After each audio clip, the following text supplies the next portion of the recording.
Alors aujourd'hui, j'ai eu un petit souci avec mon vélo, comme vous pouvez le constater. Je suis de retour à Puttelange, tout près de l'étang de Diefenbach. Ici, à l'abri des regards, se cache un merveilleux jardin, celui de Lulu. C'est un lieu où de vieux objets abandonnés et oubliés de tous retrouvent une seconde vie au milieu des plantations imaginées par Lucienne. Un jardin hors du temps où se côtoient carpe-coy et autres créatures rouillées. Mais avant de vous en dévoiler plus, allons découvrir un autre lieu à proximité avec Marie-Morgane. Regardez. Chers parents, aujourd'hui j'ai découvert un nouveau restaurant, l'atelier du 3A. C'est Vincent Bloch qui en tient les rênes.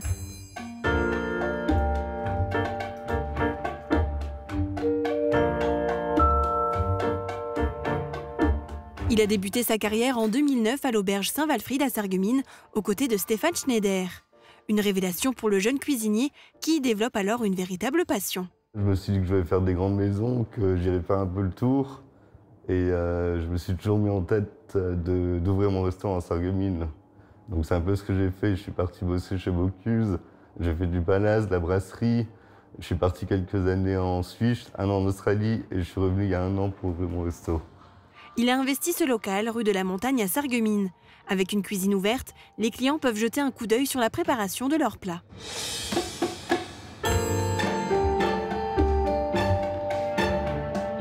L'idée, c'est de faire des plats traditionnels à tendance gastronomique qui soient abordables pour tout le monde, pour pouvoir se démarquer. La carte sera amenée à changer tous les mois. Pour le moment, Vincent Bloch est seul en cuisine pour gérer la petite salle de 25 couverts et la terrasse. Il est aidé par un responsable de salle.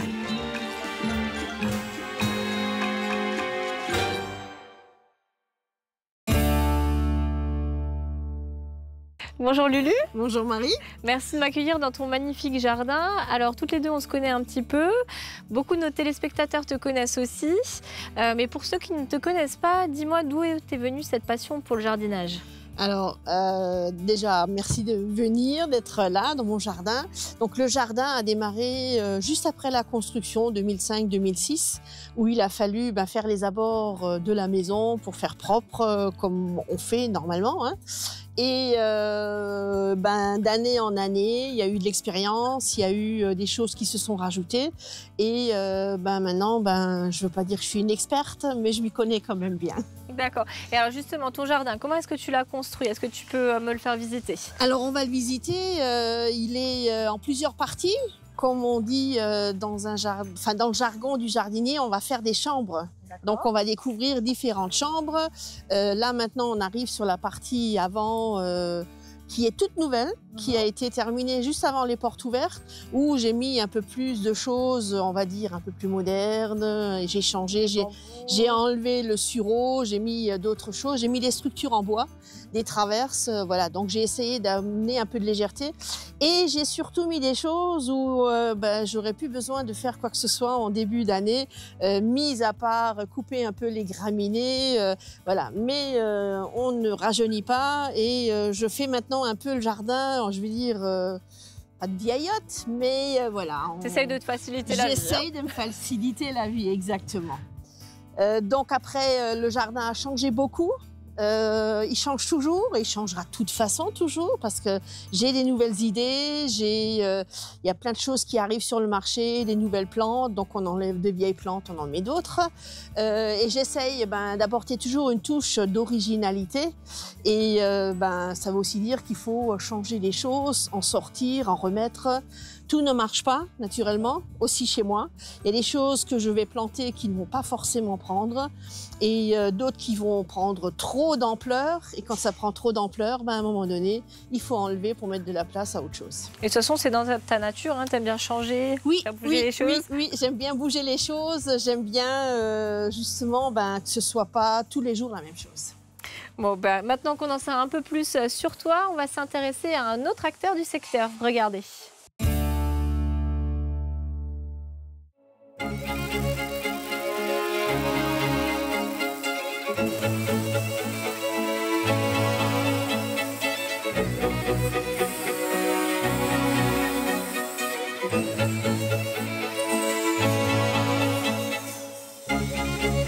Alors moi je suis originaire de Grunewiller. Moi, j'étais chaudronnier pendant toute ma carrière, hein, que ce soit Cor ou les HBL. Mais la coquerie, donc ça a changé. On était ouvrier d'exploitation, c'est-à-dire il fallait faire du coq, hein, transformer le charbon en coke sur des machines. Le coq, c'est du charbon qui a été distillé, qui a été cuit. Après le congé charbonnier à 42 ans, je me suis tâté quelques années, je bricolais un peu. Puis en 2009, je me suis mis en auto-entrepreneur. Et là, ça a démarré. Il faut 1 an pour se faire connaître et puis bouche à oreille et puis tout ça. Puis comme c'est un métier qui n'est plus trop pratiqué par les jeunes, hein, c'est recherché. Quand on a le métal dans le sang, dans les bras, c'est une passion aussi. La ferronnerie d'abord. Hein. La ferronnerie, c'est une passion.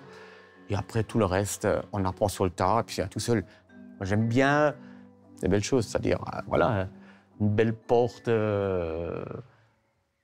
verrière, des verrières par exemple, ou alors des grilles, des garde-corps en ferronnerie, les volutes, tout ça, les formes. C'est principalement, je vais dire, des garde-corps, des grilles de fenêtres. Et je fais un peu de mobilier intérieur aussi, hein. Table, étagères, des choses comme ça. Prise-vue. Et tout ce que le client il peut avoir besoin et que je suis capable de fabriquer, bien sûr. Surtout les petites structures. Ça peut être une terrasse métallique, un escalier, et ainsi de suite. J'ai dû investir, au fur et à mesure. Par exemple, ça, c'est une cintreuse à profiler, cintreuse à galets. C'était, parmi les premières machines que j'ai achetées. Alors moi, je me limite à 50-60 km autour de moi, un rayon. Hein. Mais il y a des choses qui partent plus loin, mais alors, donc c'est des intermédiaires qui vont venir le chercher chez moi et qui feront le montage par la suite. Hein. L'environnement aurait pu être une voie aussi pour moi, mais bon, ça, c'est pas fait. Dans le monde piscicole, j'aime beaucoup la pêche, je suis passionné de pêche et ces choses-là auraient peut-être pu me passionner, être au bord de l'eau, tout ça. Ouais. L'honnêteté, c'est dans mes principes. Je crois que j'ai été élevé comme ça. Bien sûr, par rapport à ma vie, oui. Si on veut encore se regarder dans une glace le matin, et par rapport au travail, je pense que mes clients ne sont pas... ils sont satisfaits.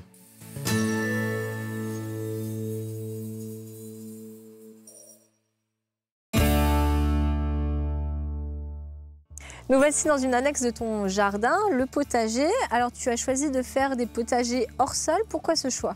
Alors, le choix, c'est parce que nous avons ici une terre glaise, donc une terre très très dure, qui est pratiquement impossible à travailler.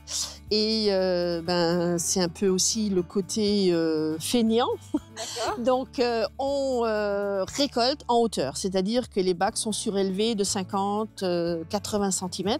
Donc, pas besoin de se baisser. On n'a pas besoin de se baisser. Les bacs sont en acier, donc déjà bien chauffés au printemps avec les premiers rayons de soleil. Et à l'intérieur, il y a le système des couches, hein, c'est-à-dire qu'en bas, on met du bois. Ensuite, on met un peu de terre lourde, du feuillage, des choses comme ça. Et ensuite, de la terre végétale. Donc, et c'est ça qui permet justement d'apporter de la chaleur par en dessous, de récolter plus tôt que dans d'autres jardins. Et surtout, c'est très aisé de pouvoir récolter sa laitue à hauteur de femme. Et puis, tu as aussi une autre petite astuce pour l'arrosage, explique-moi. Alors, ça fait 2 ans que j'expérimente, hein, puisque j'aime bien expérimenter. Donc, j'ai l'Eoya. C'est le système des jarres en terre cuite. Une cuisson, c'est pour ça qu'il laisse passer justement l'eau. Et la plante va aller chercher l'humidité autour de cette jarre. Donc, à l'automne, on remarque le mieux, c'est quand on enlève les jarres, il y a partout, vraiment tout autour, les racines des différents légumes qui se mettent autour. Qui viennent s'agripper. C'est comme ça, voilà. Et avec un bon paillage, je peux dire que je réduis de 2/3 mon arrosage. D'accord. Et alors, qu'est-ce que tu donnerais comme conseil à quelqu'un qui, comme moi, n'y connaît pas grand-chose, a envie de se lancer ?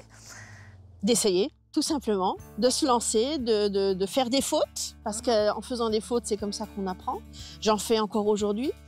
De voir un peu sur Internet ce qui se fait, ce qu'on peut planter l'un à côté de l'autre, parce qu'il y a des légumes qui ne s'aiment pas, comme on dit. Et puis, quand on les plante les uns à côté des autres, voilà, ça pousse pas. Et c'est pas une erreur maintenant de ta part, c'est que voilà, ils aiment pas ça et puis ils vont pas faire de légumes. D'accord, merci pour le conseil.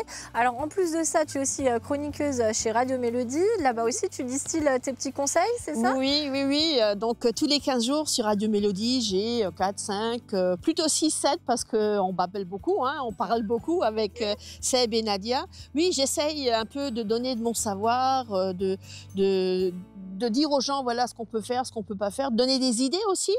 Souvent, on me dit « Ah, tiens, j'aurais pas fait comme ça et grâce à vous, j'ai essayé, ça marche. » Ok. Avec tous ces légumes et fruits, on peut concocter de bons petits plats. Regardons ce que nos cuisinières du jour nous préparent.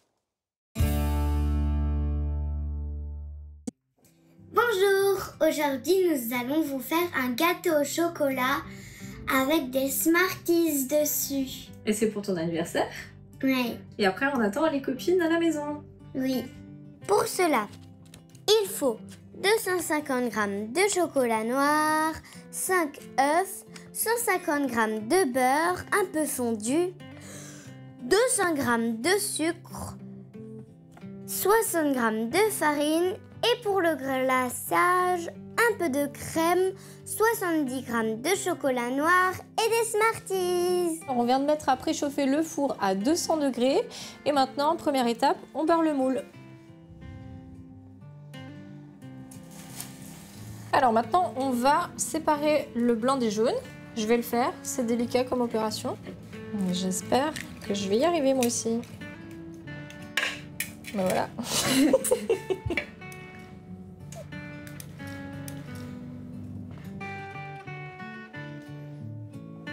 Et on enlève la petite coquille que j'ai mis dedans. Maintenant, on va battre les blancs en neige. Enfin, du moins, on va essayer, en espérant que ça monte.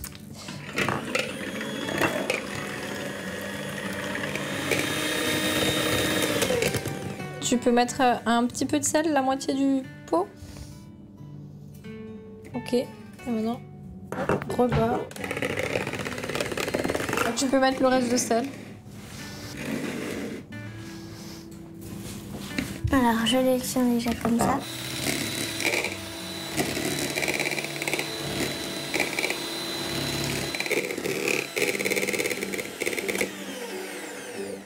Et voilà, on a réussi. Maintenant, au frigo.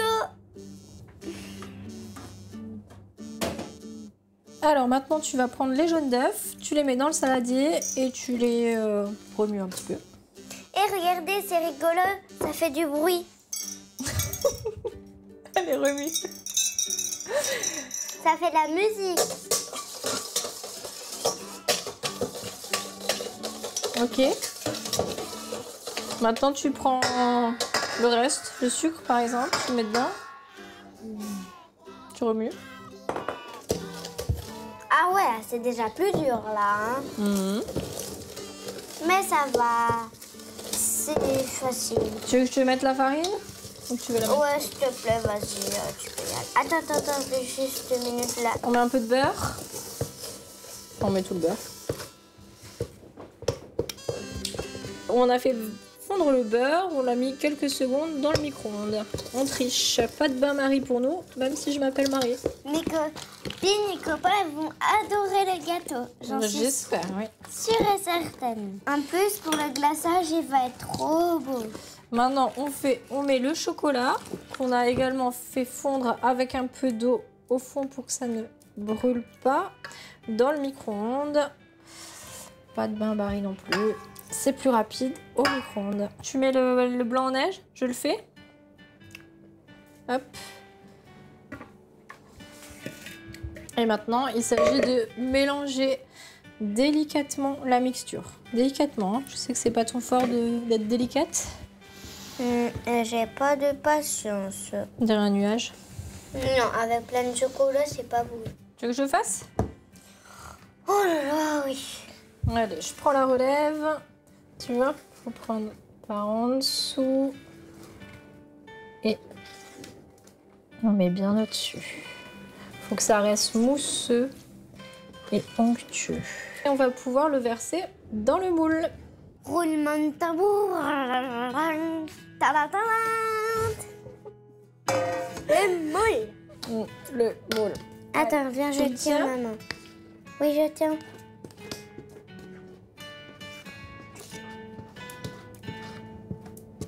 Ça va encore gonfler? Ok. Maintenant, on étale un peu partout dans le moule. Sinon, c'est pas grave. Ok. Et maintenant, l'étape. L'équerre. Attends, il y a du bois en neige. Et maintenant, on enfourne le gâteau 20 minutes. À 200 degrés.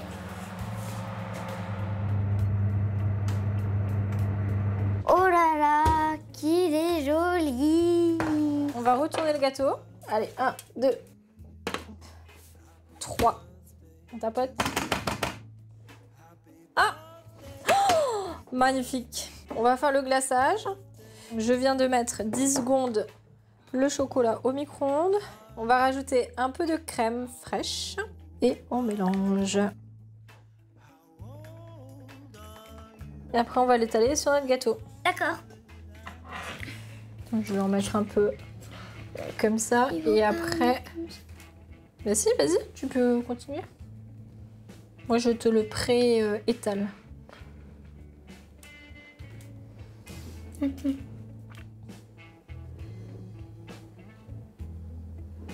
bon, maman, là. T'as fini, là, avec ta petite spatule? On met de côté aussi un petit peu. Maintenant, on met les Smarties. Ouais, les Smarties.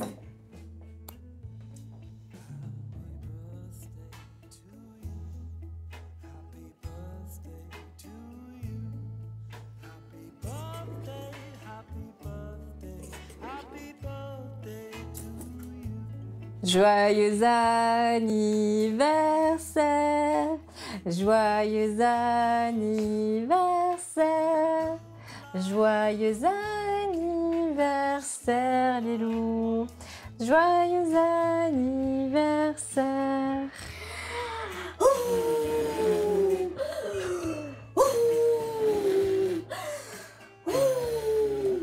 Bravo! Merci.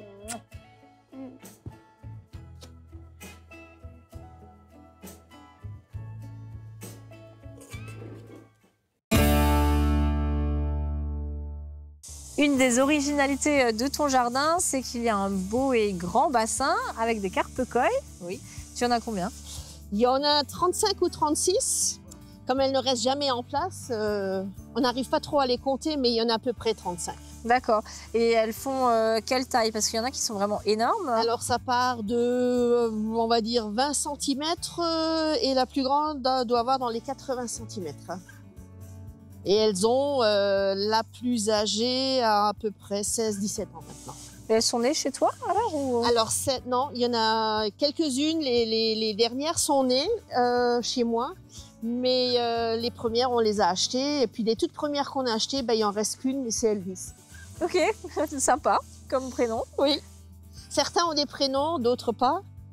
Mais bon, c'est comme tout. Alors est-ce qu'on peut se baigner dans ton bassin? On pourrait se baigner, oui. Autrefois, on se baignait, mais j'avoue que j'ai de plus en plus de mal parce qu'il me faut maintenant 28 degrés pour aller me baigner. Et qu'en général, le bassin, comme il y a beaucoup d'arbres maintenant qui ont poussé, est pratiquement à l'ombre une grande partie de la journée, donc l'eau ne chauffe pas. Et tant mieux pour les poissons parce que voilà, les koi, ils n'aiment pas trop quand il fait trop chaud. Ouais, moi j'aurais peur de me faire grignoter les pieds en plus. Enfin, les pieds. Non. Elles sont très très gentilles. Elles vont venir te pousser comme ça, mais sans plus, voilà. Ok. Et toi qui es originaire du secteur, savais-tu que De Gaulle avait visité la commune de Vousvillers en 1961? Ah non. Bah moi non plus. Regardons. On connaît l'attachement de Charles de Gaulle pour la Lorraine. Sa visite officielle en tant que président de la République entre le 28 juin et le 2 juillet 1961 en est la preuve. Une tournée monumentale qui le conduit dans toutes les grandes villes de Meuse, des Vosges, de Moselle et de Meurthe-et-Moselle mais aussi dans un grand nombre de petites communes, comme Wustwiller. Joseph Gross l'accueille dans sa commune le 2 juillet au terme de son périple lorrain, un événement qui reste à jamais gravé dans la mémoire de Wustwiller.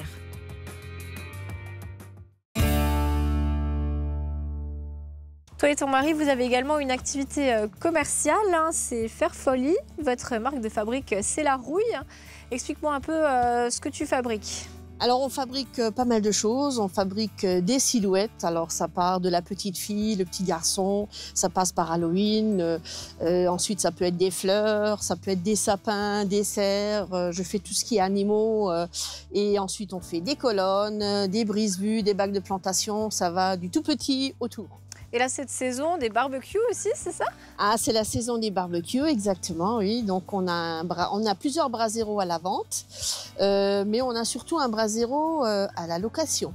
Parce qu'on estime qu'avant d'investir quand même pas mal d'argent, parce que ça coûte quand même un petit peu, on préfère donner à louer, okay. Et que le client puisse voir est-ce que c'est son truc, est-ce que ça l'intéresse pas, voilà. Et ensuite, il n'y a pas de souci, il peut passer commande. Ah oui, c'est sympa. Et où est-ce qu'on peut te retrouver sur des salons Alors là, maintenant, l'été, il n'y a pas trop de foires, de marchés. Le prochain marché sera à Ucange. Et ensuite, octobre, là, on sera 3 fois dans la région, Sarreguemines, Neuvrange, Rémelfin. Alors sinon, tu fais de la vente à distance? Je fais, oui, pas beaucoup, des petites choses, je peux envoyer, mais surtout le mercredi toute la journée jusqu'à 17 h et le samedi matin, 9 h midi, les gens peuvent venir chez nous et visiter le jardin, les expos et voir ce qu'ils aimeraient bien acheter. D'accord. Est-ce que tu fais du conseil paysagiste? Ah non, alors ça, je laisse ça aux professionnels. Je suis pas paysagiste, moi j'ai appris ça moi-même, donc je peux dire voilà, dans ce bac vous pouvez mettre ça, ça et ça, mais je vais pas faire de paysagiste. Ok. Bon alors, ton mari est allemand, toi tu as travaillé en Allemagne également. Oui. Tu parles le platt alors? Oui, je parle le platt. Est-ce que tu as une expression favorite en platt? Ah, en ce moment, Oleg ist so warm. Ok. On va découvrir une autre expression en platt. Regardez. Est-ce que vous arrivez à lire ça à haute voix? Es ist nett zum Fressen. Et qu'est-ce que ça veut dire en français? C'est bon à manger. C'est pas bon à manger. Es ist nett zum... Es ist nett zum Fressen. Oui. Es ist nett zum Fressen. C'est pas pour manger, non? Ah non? Oh, je sais pas. Es ist nett zum Fressen. Moi, je dis que c'est pas pour manger. Es ist nett zum Fressen. Und was bedeutet das auf Französisch? Dat is een probleem. Bij Französisch neem je zoveel. Zum Fressen altijd normaal is zum Essen, niet? Und es, ich, bin ich, nett, wie Sie, nett, Person. Zum Fressen. Es ist nett zum Fressen. Et qu'est-ce que ça veut dire en français? C'est mignon à manger, à dévorer. Est-ce que vous arrivez à lire ça à haute voix? Alors moi, je parle pas allemand. Essayez voir. Es ist nett zum Fressen. Fressen. Vous avez une idée de ce que ça peut vouloir dire? Es ist nett, non. Zum, je ne sais pas. Non, je sais pas. Elle est belle à croquer. Ah, mais vous parlez de quoi? C'est un dicton, c'est un proverbe. D'accord, elle est belle à croquer, la vie.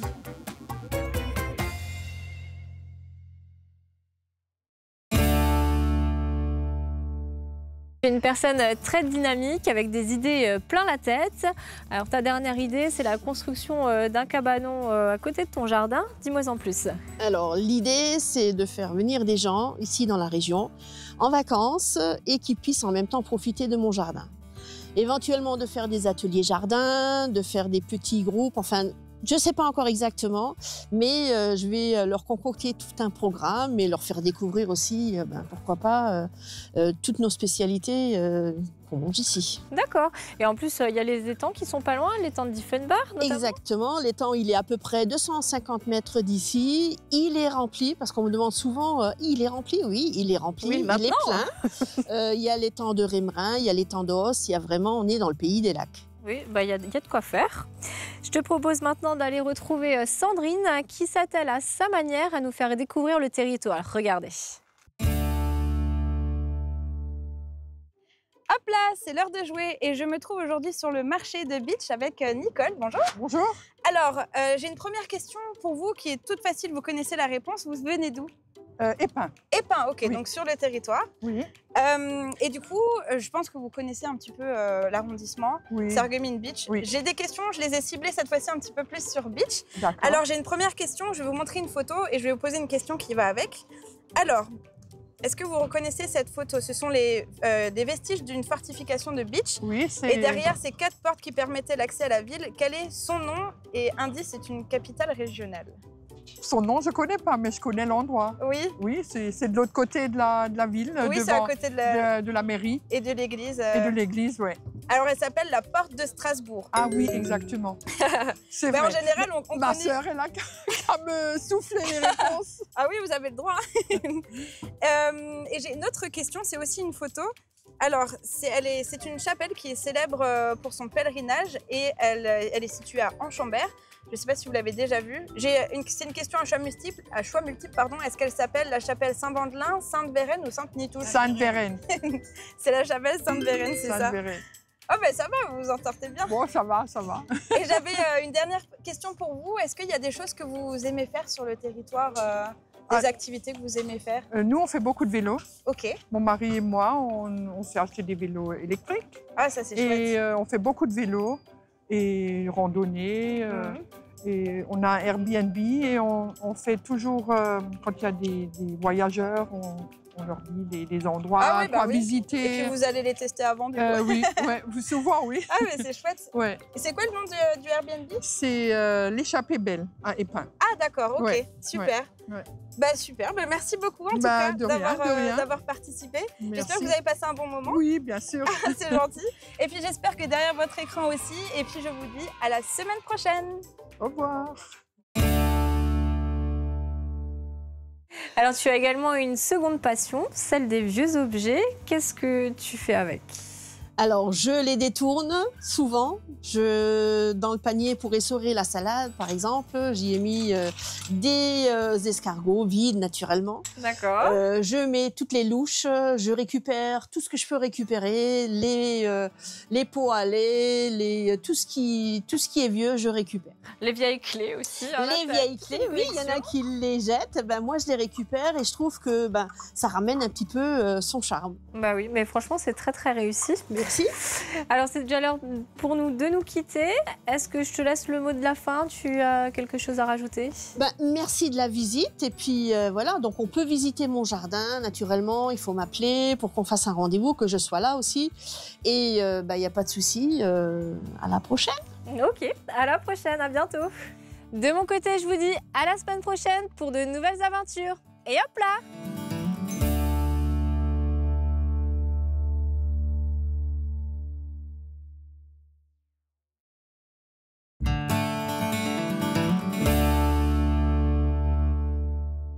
Hop là, voici nos coups de cœur de la semaine.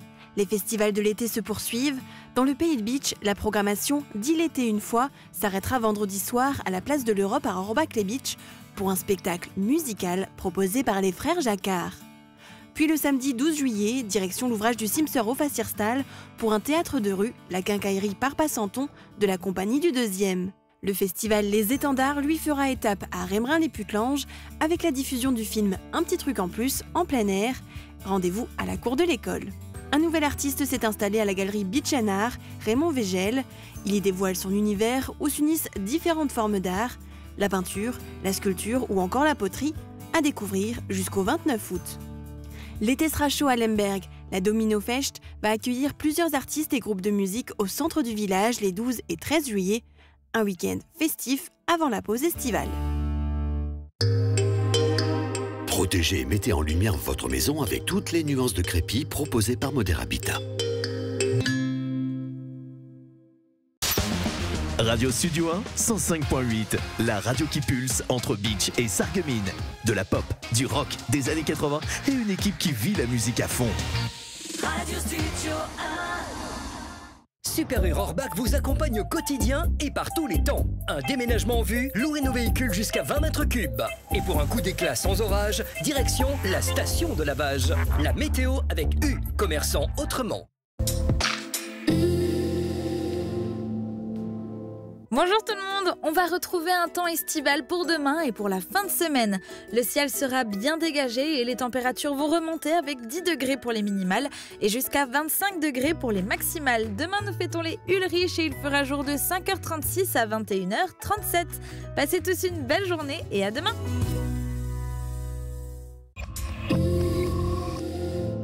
Le CFA BTP Moselle est à Sarreguemines, avec 7 formations accessibles en apprentissage et en formation continue dans les domaines métier du plâtre et de l'isolation, carreleur et mosaïste, peintre applicateur de revêtement, génie climatique, maçonnerie et maintenance des bâtiments.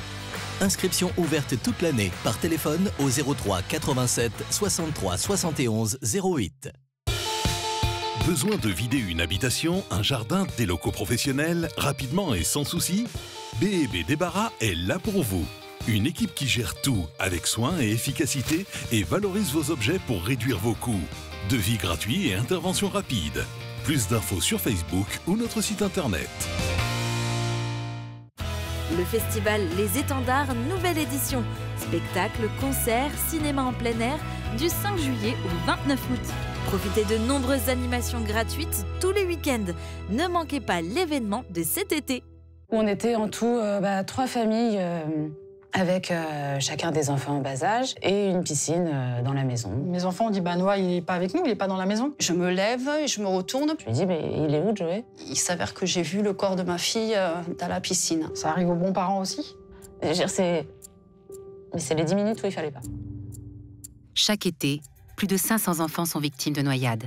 Vous tenez à eux, ne les quittez pas des yeux.